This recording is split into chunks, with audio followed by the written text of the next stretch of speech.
You are now listening to the Two Dads Run podcast. Just two dads who run, talking about running and being dads and some other stuff. Hey everyone, welcome back to the Two Dads Run podcast. This is Kevin. It's great. And everyone, today, very excited as we'll be speaking to someone that's actually a current American record holder and who is also eyeing the Olympic gold medal. So she is actually right now training for the Olympic trials and will be in Tokyo here shortly. But before we actually talk more about this special guest, Gray, I'd like to catch up with you. How's it going? Good, man. Good. You know, it was a good week. Family's good. Everybody's healthy. We got some nice, beautiful spring weather happening here in North Carolina. Some training was pretty good. Just some nice, easy miles this week. A little bit of a taper action happening. How about you?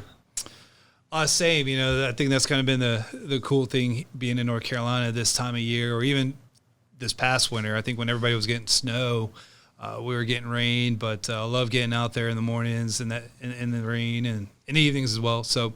No, training's going well. You like getting out in the rain? Because I had a dreadful time in February when it rained every freaking day. No, dude, I definitely love being, I guess, a larger frame size runner when it's raining and it was a bit cold. I love that versus the heat. So 6'1", I'll take it over yeah. 90 and humid as hell any day of the week for sure. So, there is one thing that we want to touch on before we get to our interview today. And that is the passing of Dick Hoyt. So we can't call ourselves the Two Dads Run podcast without paying our respects to the ultimate running dad. He passed away recently within the last week or so. By the time this drops, it'll be probably 2 weeks. But this guy was absolutely incredible and just shows the links that parents will go through to make their children's lives better.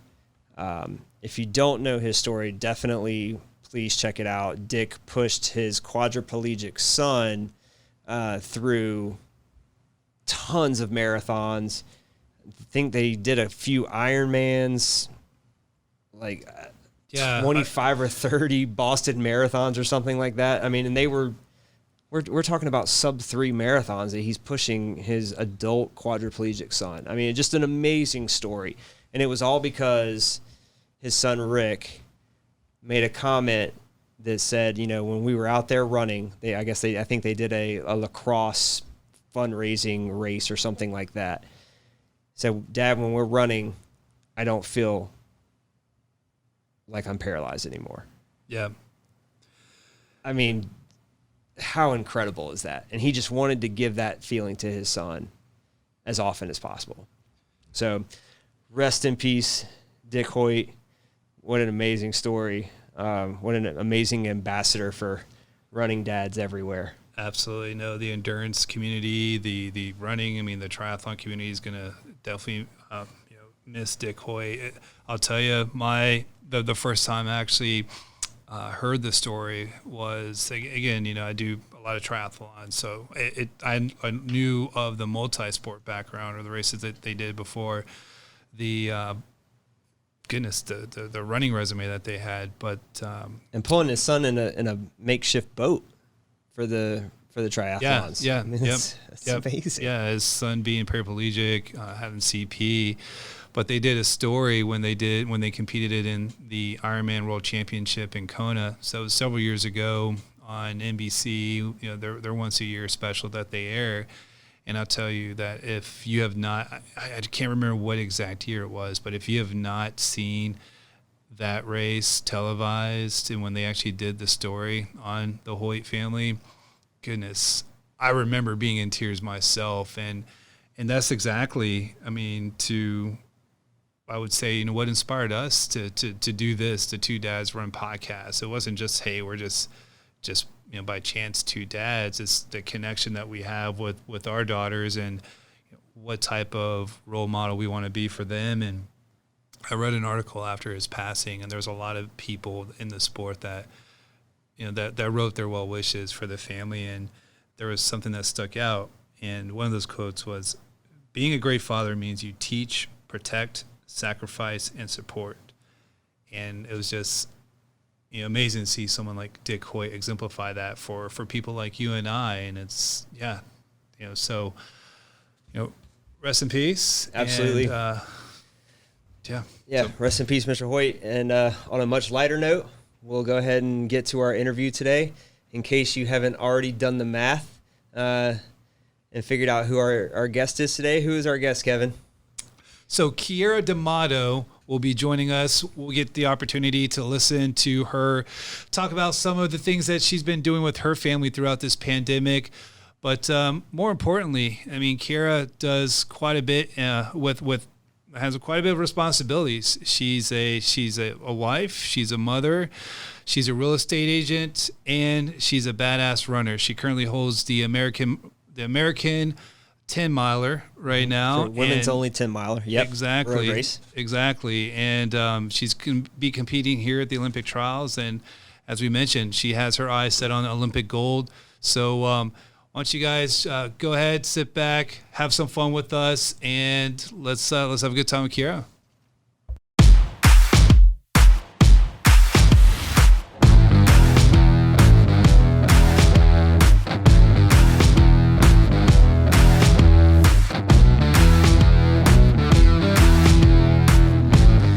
All right, so joining us today, we have the American record holder in the women's only 10-mile. She holds PRs of 2 hours and 22 minutes in the marathon, 1 hour, 8 minutes, 57 seconds for the half marathon, 15:04 for the 5K. She's one of Nike's newest athletes, and if that's not badass enough for you, she is a mom of two and a full-time realtor. I am talking about none other than Keira D'Amato. Welcome to the show, Keira. Hey, thanks for having me. I'm giggling to myself. I hope I didn't interrupt your introduction. When you said American record holder, it just made me giggle. That's never going to feel normal for me. It shouldn't. That's an amazing accomplishment. So cool. So we are super excited to have you on the show today. And since we get right into the tough topics here on the Two Dads Run podcast, tell me about this Snack Madness bracket that you have started with your family. How did that get started? Whose brainchild was that? So it kind of routed. This is actually really funny where the core of it was. My husband got a new dry erase board to organize his thoughts. So he was looking for excuses to use it.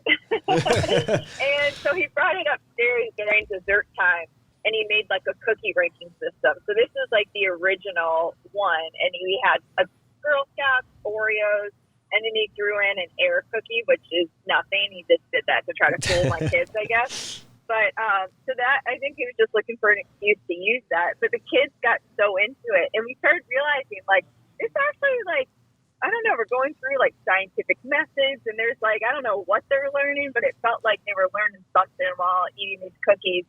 So then we decided to go into the Oreo bracket, so Oreo Madness ranking system, and we had so much fun with that. We went into Cheerios and then Goldfish. So we're coming off the Goldfish now. We're thinking of our next one. So I have a couple ideas for the next one. So we just have so much fun with it. And actually, part of the problem is that we're an even number. So there's two of us and two kids. Need a tiebreaker, yeah. So we had so many ties. So we were thinking of these ridiculous tiebreakers. But my dad's in town visiting. He's already gotten vaccinated, so he was able to come visit us.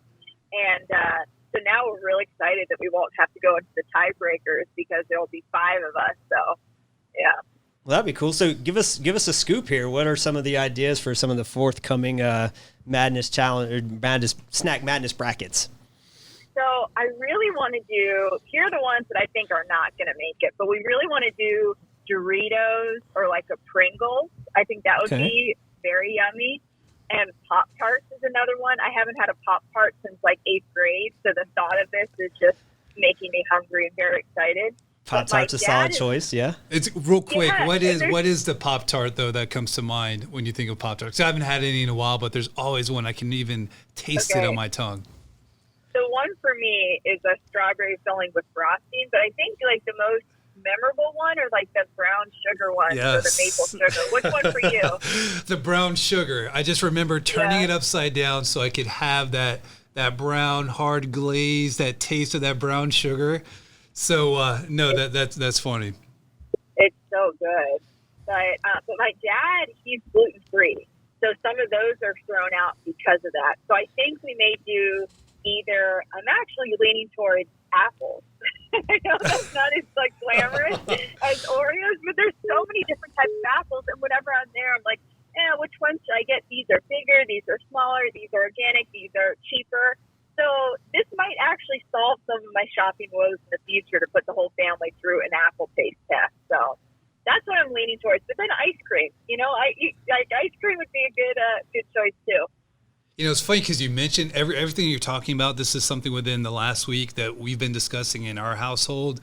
So went to the grocery store. The wife wanted some ice cream, and typically if I'm a do sweets, which I'm not a big sweet fan myself, I'm a do high end. And her and I are always debating where she doesn't mind the actual the off brand, the store actual ice cream. I'm like, no, it's got to be the most expensive one in the freezer because you can actually taste the difference. But that's hilarious. And you mentioned the goldfish. So we have a 7-year-old and a 5-year-old, 2 daughters.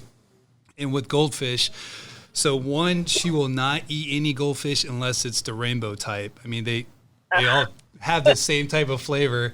And then the new one that just came out not too long ago, which was the I think it's the pizza flavor.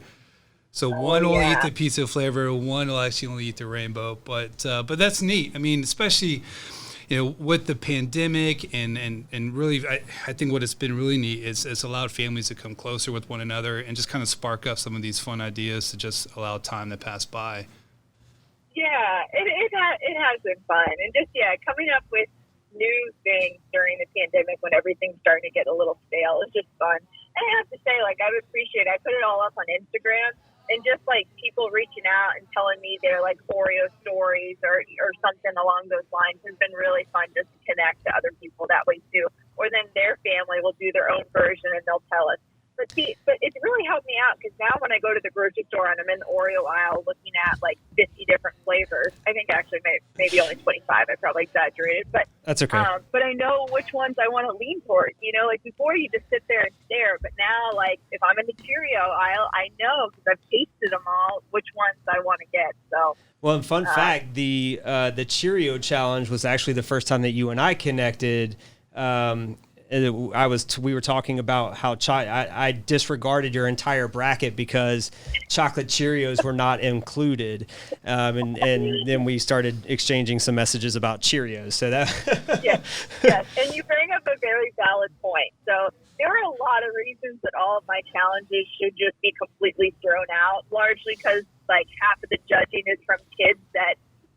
One doesn't even really remember which one we're on. She just picked it by the color of the box. So there's definitely there's funny judging business going on. But no, I appreciate that feedback. I'm a huge chocolate fan too. So that was kind of a fatal error for that one. I agree. So let's do this because I think all of our listeners want to hear more about your running. And it's for all listeners. It's lunchtime for all of us right now. I haven't had anything to eat since this morning. Some avocado toast with some cayenne pepper. That's about it. And of course, I'm had avocado toast. So let's talk about some good stuff here. Really, just as far as Keira, your running background. I mean, anybody can pull up the information on you. I mean, because it's just so impressive resume that you have. But can you talk to us and walk kind of, how it all started? Where did it begin? And, at what time in your life did you decide, running is actually probably something that I'll just kind of stick with amongst, some of the other sports that I know that you were probably doing coming up? Yeah. Growing up, I played every sport that I could sign up for. And my brothers would sign up for a sport, and I would be like, Mom, Dad, I want to play that too. I played everything growing up, and I just, I definitely would just consider myself an athlete. And really, soccer was probably my favorite. And I had a coach who was from France who was really all in on physical fitness, and he was so convinced that if we could outrun a team, we were the superior team. And we could outrun any team, but we always got beat because we were working so hard on running. We just neglected the ball handling skills or whatever. But he's the one that pulled, I think this was 7th or 8th grade. He pulled my mom aside and said, "Hey, do you want to have Keira go to college on scholarship?" And she was like, "Oh yeah, how do I do that?" He's like, "I have a huge tip for you." And she thought he was going to say, go to this, camp, get this trainer, join this team, do this in high school. And he said, when she gets to high school, join the cross country team. Wow. And definitely not what my mom was expecting to hear. But and she kind of brushed it off. She didn't really know what that meant. But when I got to high school, I joined the cross country team really just to impress the soccer coach. I wanted him to see that I was working on the off season and, you know, that I was fit. And my first race, I went out and won it. And then I felt like I just found it. Like I finally found my people that I felt like I connected with so much on a deeper level than I'd kind of ever felt in my life. And then I found this sport that I just love to do, whether people are around or I was running by myself. And I remember I was going through some things like in my life then, like my parents were going through a divorce. And I just found learning how to put running in my life at that time. If I ever felt like sad or lonely or confused, I would just go out for a run. And I just had never found something in my life that just worked on so many different levels like that, I guess, that, I mean, I just fell in love and it was like game over, like for all the other sports at that point. Like once I found running, I just knew that was my thing. But yeah, I ran all through high school and then was lucky enough to run on scholarship like my soccer coach predicted for American University in Washington, D.C., and ran all through college too. So, but yeah, that's how I got started. Awesome. Yeah, that running is definitely, for me and Kevin both, it's one of those, kind of decompression periods where we can get out and kind of let go of the, Escape. the career and, everything else that's going on in our lives. So yeah, I mean, I'm glad to hear, I knew this going in, but I'm glad to hear that it's kind of a universal feeling for a lot of folks. Yeah. And I think also, like, even now, I feel like that's my primary reason why I run too, is because I love it. I love that space I have. And I think just learning that at such a young age, I've had that throughout my whole life, which has been a really helpful thing just for the way that I process things, my mentality, how I deal with things, my confidence. So, I'm so thankful that I found something like that in my life at such a young age.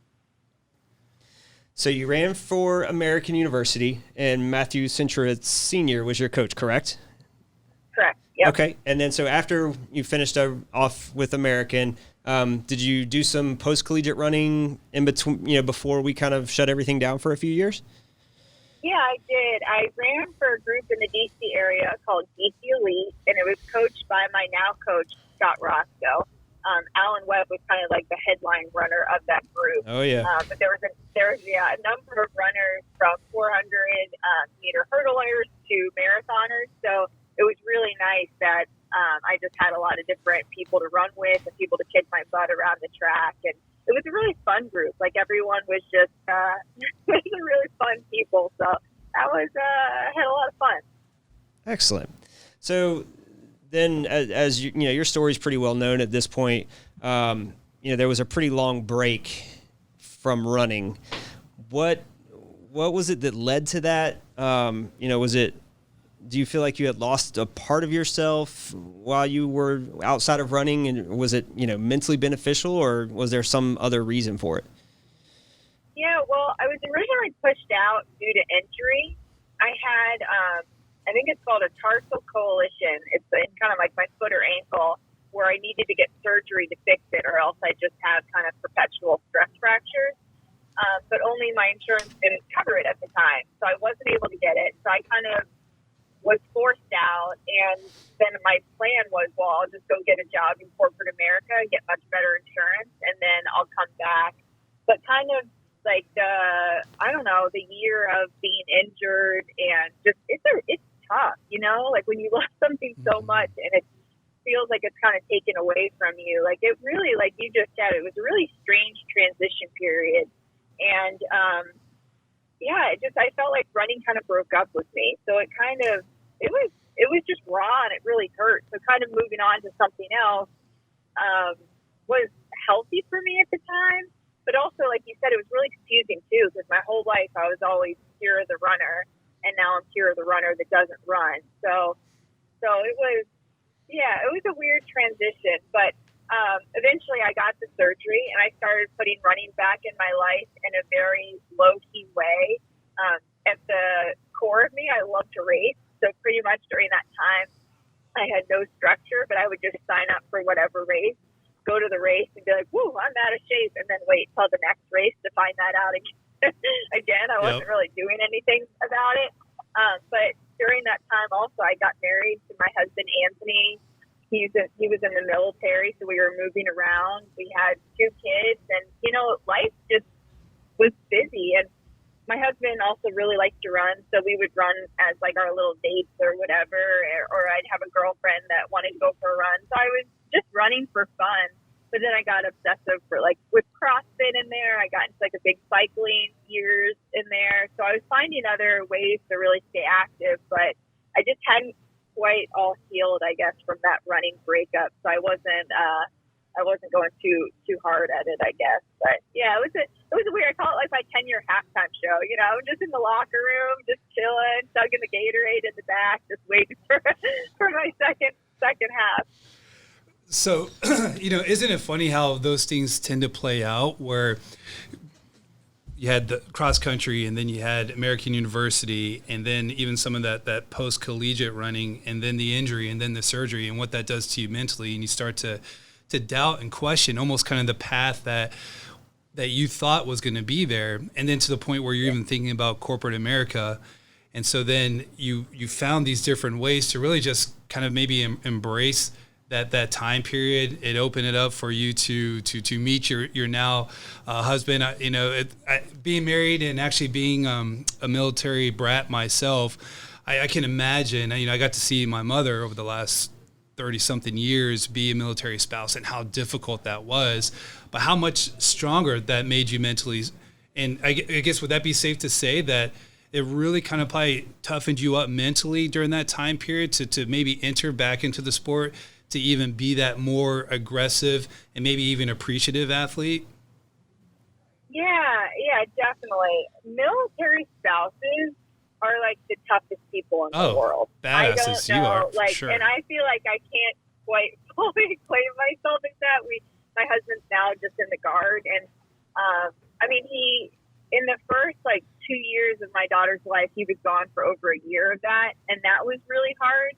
But I feel like I didn't quite thrive during that time. It was like a big struggle for me. So I'm not going to claim that I have those tough military spouses, but it definitely it helps you realize what's important and what is struggle, right? When I get into a workout and I'm really hurting, it's like a temporary pain, right? Everything's going to be fine when I'm done. I can work through this. It's fine. But when your husband's gone and you have a newborn that's getting up every 2 hours, and then a 2-year-old that you better be up at 6 a.m., that's a real. Oh yeah. I do not really miss tough, those days. I do not miss the infant days. Yeah. Oh gosh, those are really hard. They were really so hard. Tough. But it puts the struggle it just keeps everything in perspective, right? And I don't know, when I'm really hurting in the middle of a marathon, I'm like, well, at least it's not 2 a.m. and I'm up trying to clean up poop and throw up in the house. It's this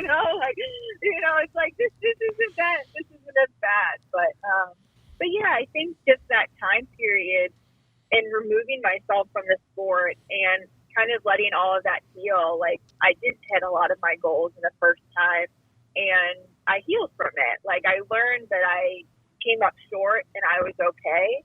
So now coming back into it now, I know what it feels like to come up short, and that sucks. I don't want that to ever happen again. But I also know, I've come up short before, and I was okay. So it gives me this freedom now that I'm not really afraid to fail, and it allows me to take risks and just go for it. And I don't know, it's kind of it's just a really freeing feeling, I guess. So I don't know if I'd recommend my path to everyone with running, but I do think I've gotten a lot of good from the way that my strange journey has gone. Yeah, I can see how freedom would be the perfect term for that, because you've been there, you stepped away for a while, and now you have with age, because we're in the same age demographic, the three of us. So yeah, age, you get a little bit little bit wiser. You know, things change perspective a little bit. You know, things that were important to me at 20 are nowhere near on my priority list at 38. So that has to play into it a little bit. Yeah, no, I couldn't agree more with you. Yeah. And also, like, I'm not burned out, like, because I took a decade off, like, all of this feels relatively new. It's exciting. Like, I don't mind working through the thing. Like, it does.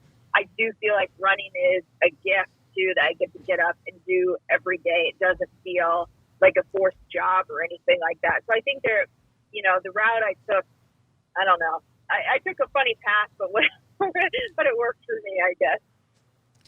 So was the comeback all fueled by, a feeling of unfinished business, or, did you just want to come back and smash some PRs and break some records? What was the driving factor there? Yeah, it wasn't even like an intentional comeback. Like after having my second child, my daughter Quinn, then it was like, okay, I should probably get back into running and just get into shape again, just get back into like pre-pregnancy shape. So I started running just for health reasons initially. And then when my husband's deployed, I was running for like mental health reasons. And then somewhere along the line, I found myself, like I was in a workout and I ran like a 5K PR and like 5K repeats. And I was like, whoa, like I'm in good shape. This feels a little crazy. And that's I guess when the official like unfinished business comeback started. Like I kind of feel like in a way I just fell back. And I don't know if this is a healthy thing or not, but not having goals for a while and just running because I loved it, like there was no pressure to progress at a certain way or to be ready by a certain time. Like I really liked seeing the progress and the improvement, and I was living for each day, each week, each month to be a little bit better than the last. But it was all about like the grind and the work and not so much like where I was going. So I think that kept all the pressure off for a while. And then the unfinished business, when I found that I was better, I was running times that were better than I was at my peak, then it was like, oh my goodness, everything's back on the table. And all that stuff that was the unfinished business, I have a second shot at that. And that's when it started becoming like really exciting, and I started getting like more aggressive about those goals. But yeah, funny path, man. So I'm curious as far as, granted, the technology and just obviously time has changed a lot of things from when we all first started running, when you first started running, to now the second act. And as you're talking, I'm envisioning like Rocky coming back in the ring. It's like, I'm just going to take down, the next opponent here. So that's awesome. So I'm curious as far as we've been talking about mindset a little bit. What things have you done, Keira, to prepare your mind and to prepare your body that for this? You accomplished the American record holder, the Olympic gold, obviously in the future. I would have to assume that's the case. But what are you doing differently now this go around mentally to prepare for these types of races, for these types of practices that are probably more enduring than they were before? So just curious as far as the difference now and what you're doing to mentally prepare. Yeah, and I'm glad that you specified mentally and physically, because for me, the physical preparation, it's been much different, but it almost feels easier because that's just, run this many miles. Okay, check, move on. But the mental preparation has been much tougher, and it's taken years. Like, I think I was in pretty close to as good of shape in 2019 as I was in 2020, but I just think mentally I wasn't quite ready for that breakout. Like, I hadn't given myself permission to compete at that level. And for so long, and I know kind of everyone, maybe not everyone, but a lot of people, the imposter syndrome, so that was like my first hurdle is I was a mom and I was a realtor. Like, how can I compete on the elite level? That was hard to wrap my head around. And just knowing that Keira in her 20s, like my life revolved around running. Everything was all about running. And my life does not revolve around running anymore. I take it really seriously and it's a huge part, but it doesn't revolve around running. So it was hard to wrap my head around how can I be better now when I mean, I'm doing more and I'm putting more effort, but I felt like I wasn't kind of trying as hard. So that was hard just to accept. But I just started accepting that there's so many different ways to get there. And I've learned so much about myself that, like, when I'm having fun, like, don't stand in my way, So I've really concentrated to make sure that my comeback has been fun and I've kept it lighthearted. And I've just made sure that, like, when I feel like I get to go out for a run, I am so excited and just happy to be there. And just that perspective has really kept, like, the pressure off. And, when, I don't know, I'm listening to a lot of podcasts and a lot of things, like, during my runs, which just make it more enjoyable to do. But then, I've learned different lessons about competing and just, I've pulled a lot of confidence from my training. And I think I was so scared to fail in my first round that I didn't give myself, like, full permission to, like, go after it. So, yeah, it's been in kind of older wiser, too, I guess, that plays into it also. But, yeah, I feel like a lot has changed, and I'm a very different person than my, like, Keira in my 20s. So I don't know. It's, yeah, it's a world different. And I think also, like, I come in from, like, a run, a workout, or a race, and my kids were like, they're like, hey, what took you so long? Like, how'd it go? And I'll be like, good, and start talking about it. And they're like, yeah, we don't care. Can we have some more juice? So, like, we actually were just saying that to be nice, So let's move past that. But so I think that, like, keeping me humble in that aspect really helps too. Just, I don't know, take some of the pressure off. But yeah, I don't know. It's kind of an ever-changing thing, and I feel like I'm still learning a lot just on the mental aspect, like, every day, every week, every year. But work in progress, I guess. Oh, that's great. So when you're out there running now that you have a husband and you do have children, how much do they play in your mind when you are running in some of these very difficult, challenging races where you've got these women that want to take you down? They know what you're about. They know what you're capable of doing. But how much motivation does the family play for you now? Yeah, a lot. Like, I think one of the first hurdles running and being a mom is going through that mom guilt, right? Like, I remember feeling so guilty. Like, when I first started running, I'd be gone for 10 or 20 minutes and I wouldn't be with, like, my child. Like, I felt like I wasn't in the right place at the time. And then I started learning, like, it's okay that I have my own things and that, if I'm a happier person, I can be a better mom. Like, I think being a good runner and a good mom really go hand in hand for me personally. And when I'm at a race, like, I still have a little bit of that mom guilt, but it, like, is fueled. Like, if I'm going to spend a weekend away from my family for this, I'm not going to waste this opportunity. So, like, I remember specifically at the marathon project where I ran 2:22, I had so much of that because you fly out early to get ready and to get adjusted to the time change. And since it's from coast to coast, I gave myself a little bit of extra time just to be there and be ready. But just sitting in a hotel room waiting for a race when I should, be at home with my family, I just thought I better make the most of this opportunity because I am not with my kids, and that's really where I want to be. But so I feel like it's a healthy amount of fuel, because then also I know if I'm first or I'm last, they're really not going to care. I'm still going to be their mom, and we just all move on. No, that's great. Are they aware of how awesome your career is going here lately? Yes and no. Like, they've brought up things that, they would tell their teacher that I got an American record, but then sometimes they tell their teachers that I'm, like, hold the Earth record, or, so it's like they sometimes get some of the details right, and then sometimes have no idea what's going on. But, the Earth record sounds like a good one. Yeah, I like Earth record. That's good. I might use that in everyday life. Yeah, so I'm going. Yeah, I'll try to go for some Earth records too. But yeah, it's like, I think it's good that they don't quite know what's going on. It kind of keeps everything in perspective.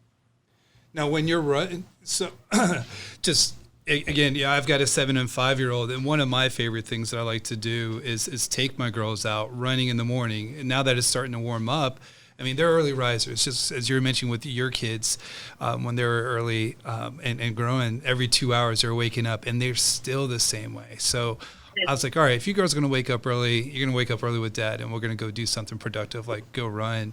Do you take your kids with you running in the morning? Do you see them loving, really kind of liking the sport? Because, for what it is, a lot of our friends look at us like we're crazy because why are you going out and running, when you could be doing something else? Yeah. There's a perfectly, nice, comfortable couch you could be sitting on. But do you see your kids starting to, enjoy the sport and potentially following, your footsteps and looking at you as their hero? Do you see that in them now? Yeah, I do a little bit. Like my son said something to my husband, like I think it was a month ago. We were signing him up for soccer, and he was like, "Dad, I'm not really into the team sports. Like I'm more into like running." I don't even know what that means. I don't even think he knows what that means. But I don't know. Like pretty much every night after our like snack madness challenges, they would run laps in the house, and I don't know. I don't know if that's influenced by me going out and running laps or what, but if we go outside and play, we'll go to a playground, and it starts with them like on the swings or on the slide, and then they'll just start running laps around the whole playground. So all the quote-unquote like normal kids are playing like on the playground equipment. My kids are like, "Hey, Mom, count how many laps I do." So yeah, I see it in them, but I also like I don't ever want to push them into anything, and I think part of the reason why I clung so hard to running is like I feel like I found it and it was my thing. And so, I hope, if it's running, awesome, because I know about that, but I just hope they find, their whatever their running or their passion is in their life, because that's a really magical thing. Like having those mornings with your daughters that you get to go out and run around, like those are stuff you're never going to forget. That's really special. Yeah, with Instagram and Facebook, it's neat to just kind of capture those moments and to be able to, we get those memories on Facebook, and you get to see, 2 years ago, I remember buying those little pair of Nike running shoes, and they no longer fit. They're still in the house. They're still in the cubby that we need to throw out. We have yet to do so. I know. I know. I have those too. And kid shoes, they last like a week. Like they're like perfect. I'll get them like 2 sizes too big. They'll grow into them, and then like a week later, they're like already busting out of the seams. Like, man. Yeah.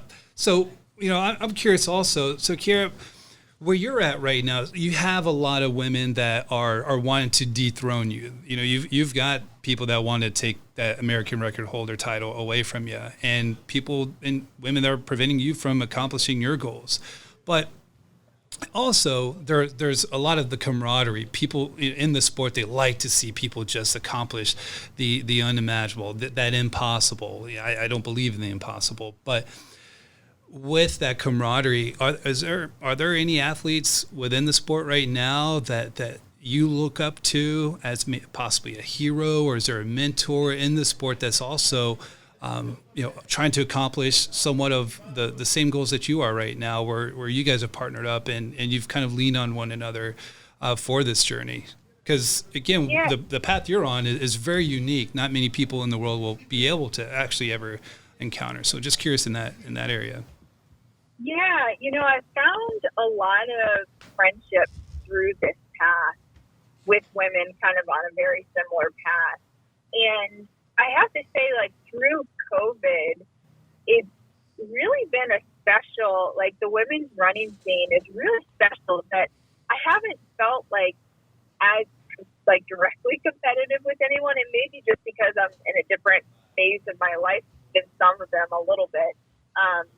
But I feel like we're all competing to raise the level of, like, the women's American distance, just standards in general. And that's a really special thing. Like, I remember at the Marathon Project just having a few women in my pace group and seeing, like, Kellen go off. I was so excited for Kellen to go after it. And I was excited that I was running with these girls. And if we could all help each other to the finish line. I know we all wanted to beat each other too, and that's fair. I don't blame anyone for wanting to beat me at all, because I want to beat everyone too. You're not there to hold hands. I know, we're not there to hold hands. We're there to race, but like if we can get there and help each other to that, I'm totally cool with that. But also, I mean, I'm one of the most competitive people you ever meet in your whole life. So I want to beat everyone, but I also know that there's a way we can all work together to all find our best as well. And maybe that's what COVID's done, is there hasn't been any races where it really matters the way you finish. It's really all been about the time. So it's like everyone can run fast and everyone can be happy, and that's fine. We weren't competing for 3 positions on Olympic team, at the end of 2020.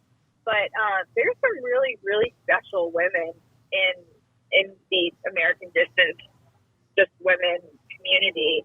And I've really enjoyed getting to know those people, and I feel like they've really helped me with my journey, kind of take it to the next level. So it's been really cool, but it's also strange because a couple of years ago, these women were, I was just watching them being like, wow, they're really destroying it. This is awesome. I honestly in a million years never thought I'd be back to being a peer of theirs or a competitor. So yeah, it's cool though. But each of these women that I've met and gotten to know, it's this is what makes them successful. It's I can get to know their personality and see their drive and their hunger and their passion and be like, I get that. I have that too, but I see why she's here where she is. But yeah, it's really an awesome time for American women's distance running. I mean, it's just unbelievable what you all are doing.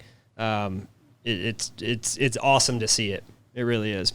So earlier you used the term breakout year of 2020. I'm going to say dominant year. But your dominant, your dominant 2020 leads to a sponsorship with Nike. How did that come about? How long was that in the works? Yeah, the sponsorship discussions were probably months 3 or 4, maybe even 5 months before I announced. I was so nervous to rock the boat though. So I really took my time, and I'm appreciative that, especially Nike was really patient with me too, because everything I was doing was working.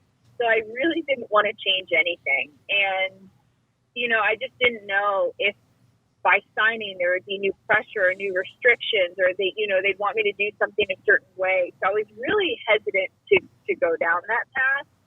But I, kind of the more I talked to Nike, and they're like, listen, we don't want you to change anything.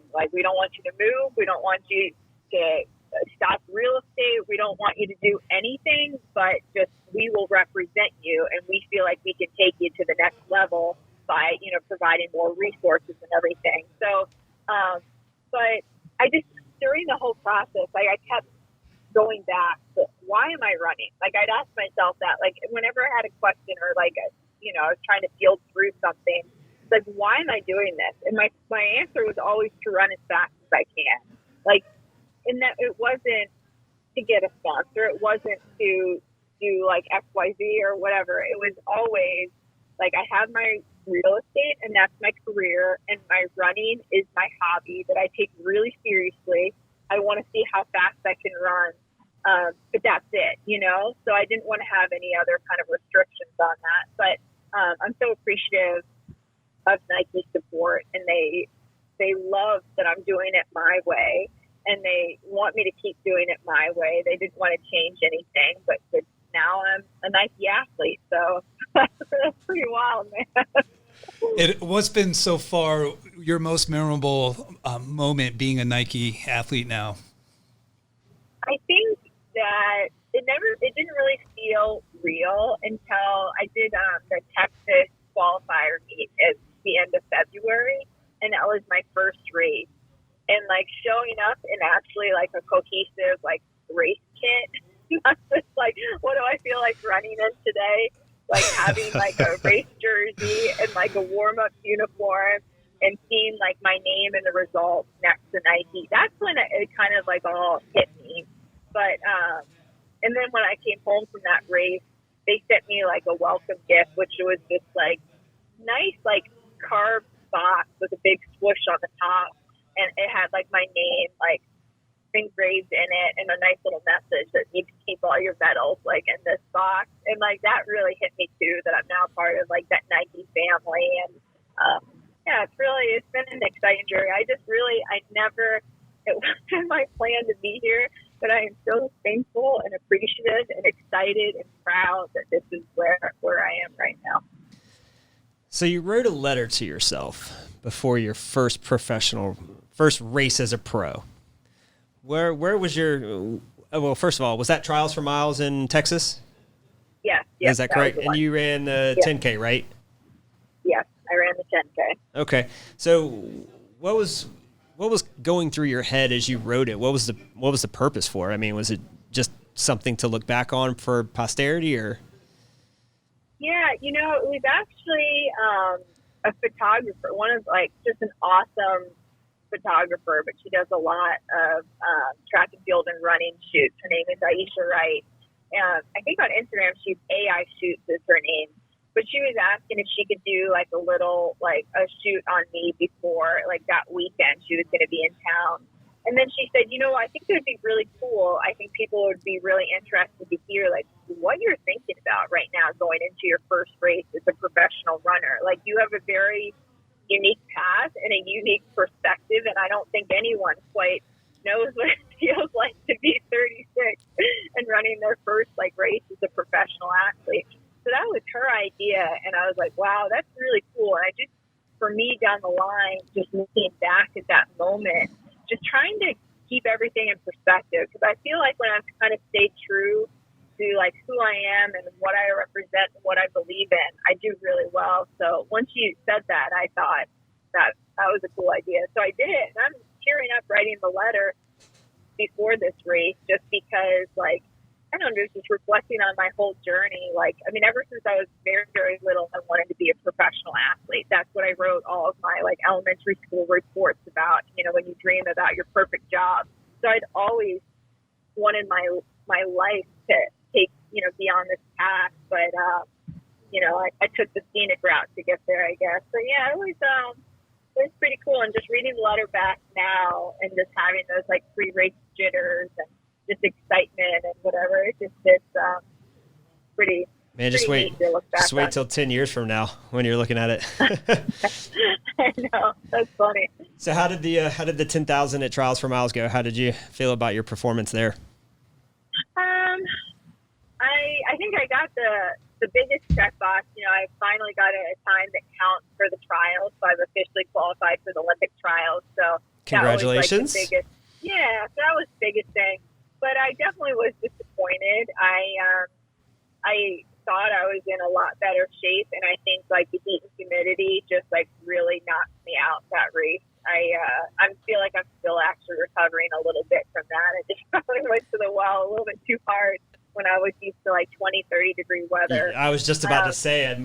I'll tell you, my first run, we had a little warm stretch here in North Carolina, and it was like all of a sudden 80 degrees, and so I, went for a shirtless run, as I love to do in the summertime, and I was just like, I was not at all prepared for that. Like, holy really smokes, it's hot. Yeah, that's exactly how I felt. Like I got into the race, and I just started just overheating. Like my body just felt so hot. Like the pace was feeling fine, but I was just feeling so hot. So it didn't go. I mean, I didn't hit my time goal, or I was trying also to get the Olympic standard, and that did not happen.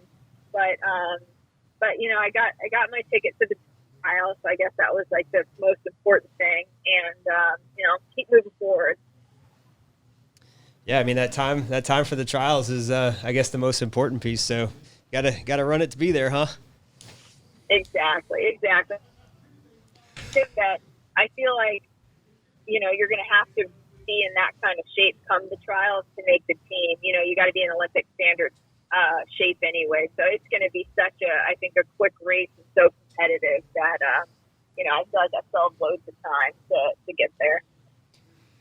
What I'm impressed, Keira, is just listening, to you and having an awesome conversation is you're having fun, but you're still taking everything very serious, and that's very hard to do.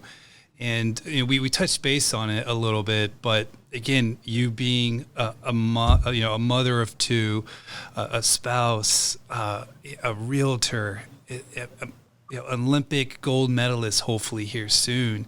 How are you doing? No how pressure. how are you managing all of that right now? So our listeners know Keira is actually on her way to do a showing. Yes, she is on her way to do a showing. So how do you do that? How do you compartmentalize work, family? Just for some of our listeners out there, for the moms out there that they the working moms, the stay-at-home moms, the dads, us. I'm curious to know how do you manage to do this on a day-to-day, week-to-week basis? Yeah, I wish I had a magic formula. Like, I feel like my answer is going to be such a letdown, but I'm not perfect. Like, I need a lot of help. I ask for a lot of help. I lean on a lot of people, and my personality, I'm kind of more of like a type A person, so it's not natural and it's not easy for me to ask for help. But I've realized like how much more I can accomplish being part of a team than just by myself. So, but I think I do a good job with different like systems in place. So with whatever I'm doing, I can be really present in the moment. I make a lot of lists. I write myself emails. I have a certain structure and routine to my day to help just keep things in order. But I think by, just like when I'm with my kids, like I want to be fully present. So I feel like that's like a really great time. So I try to, if there's not like a real estate call coming in, I'll leave my phone in the other room or make a list of things that I need to do, after they go to bed, just to make sure that I don't feel stressed. I'm going to forget something, I have to be present.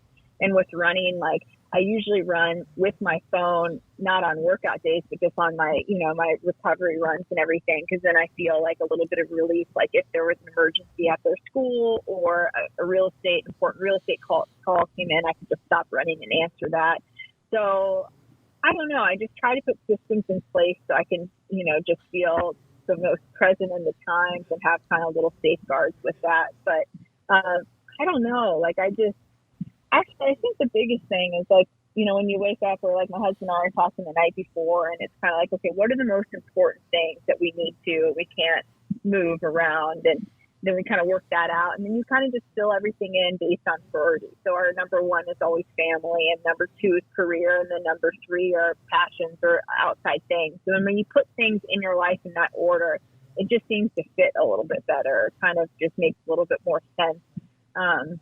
But yeah, I don't know. I wish I had a better answer. I always tell myself like it helps when it's like a when am I going to run and not a if am I going to run. So when I know that it's just when in my day, it makes it easier. Like, is there going to be time to run today? I don't give myself that way out. It's like, when am I going to run? Well, if the only time is at 4 a.m., I'll be getting up at 4 a.m. Like if it's at noon or it's at 7 or whatever it is. But I don't know.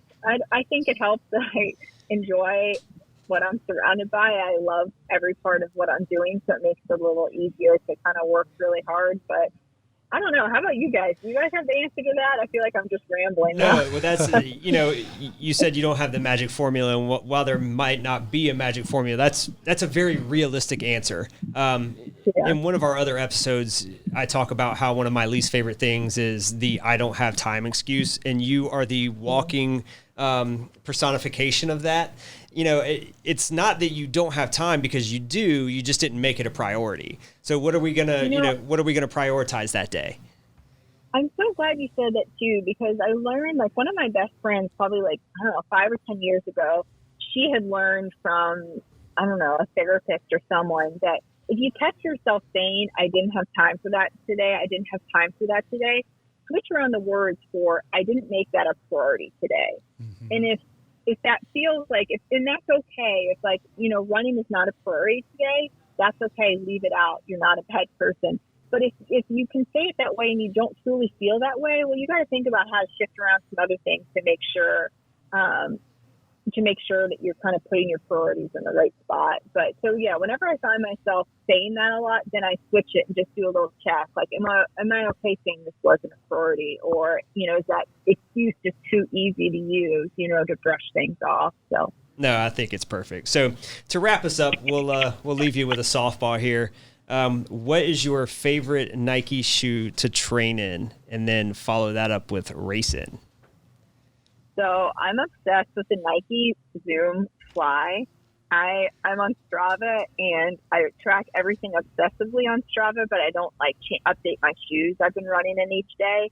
So I now have, I think I haven't updated it in over a year and a half, but I think I have close to 9,000 miles in my Nike shoes, my Nike Zoom Flies. So people are like, whoa, what shoe is that? I want to get a shoe that can hold 9,000, and it's probably been about Prius. 900. just a thread at this point. Goodness. A single thread left. Yeah, that's all there is. But so the Nike Zoom Fly, I love it. I love how it's a lighter shoe, it's neutral, and it has that plate, so you get a little bit of that sensation of just kind of being pushed forward. But yeah, that's my favorite shoe. And then my favorite racer is the Vaporfly Next Percent. So that's my go-to shoe for a road race. Yeah, I did my second run. I just recently got a pair of Vaporfly Next Percents, and the first run I was not in love. I was like, what's the big deal about this shoe? I don't understand. But then yesterday I gave it another shot and it was phenomenal. And I don't run nearly as fast as you do. So no, but still it helps. I think it just helps, just move you from your heels to your toes a little bit quicker. So it's just less time on ground. But yeah, I love that shoe, and it's just really comfortable too. So Nike makes a good shoe. So, Keira, we appreciate the time, and I know Grace said we had a softball. So just last and real quick, what does the future hold for you? So everything I'm doing now is gearing up towards track trials in June in Eugene. So I haven't quite figured out if I'm going to do both the 5 and the 10K or just the 10K, but ideally I'd be doing both. I feel like having 2 shots to make an Olympic team is better than 1. So why would I not try for that? And then I'll transition, we'll say after the Olympic Games in August, I'll transition back to road racing. And I really want to do another marathon, another half marathon. I think that all of my PRs in the road are still soft. I think I can run a lot faster than all of that. So that is real exciting. So I'm excited when track's done to get back to the road. So, but yeah, good times ahead, I should say, right? Well, we will definitely be keeping up with your progress and cheering you on here from North Carolina. You definitely have a couple of fans in us. So we're very thankful for your time. Thank you so much for joining us on the podcast. Yeah, thanks for having me. And if you guys are ever up in the Richmond area, let me know. Absolutely. Deal. Thanks, Keira. Bye.